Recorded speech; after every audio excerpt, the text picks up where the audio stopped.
ఈ హౌస్ వచ్చేసరికి విజయవాడలో మనం కన్‌స్ట్రక్షన్ చేస్తున్నాం. ఆల్మోస్ట్ మనం 80% ఆఫ్ బ్రిక్ వర్క్ కంప్లీట్ అయిపోయింది. ఆఫ్టర్ బ్రిక్ వర్క్ అయితే మనం చేయాల్సిన కొన్ని ఇంపార్టెంట్ పాయింట్స్ అయితే మనం డిస్కషన్ చేసుకుందాం. మెయిన్‌గా ఫస్ట్ పాయింట్ ఎలక్ట్రికల్ మార్కింగ్స్ అనేది చాలా కేర్‌ఫుల్‌గా తీసుకోవాలి. బెడ్‌రూమ్స్‌లో ఎక్కడెక్కడ ఏసీ పాయింట్స్ గానీ, అలాగే టీవీ యూనిట్స్ గానీ, every one point to point అనేది మనం చెక్ చేసుకోవాలి.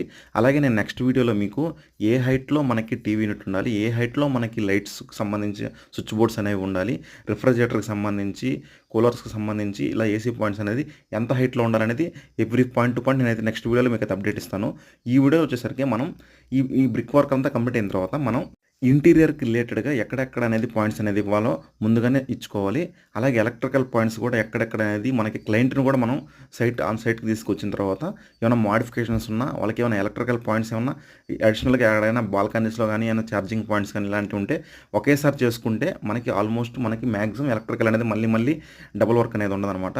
అలాగే ఆఫ్టర్ బ్రిక్ వర్క్ అనేది ఎలక్ట్రికల్స్ నీట్‌గా చేసుకోవాలి.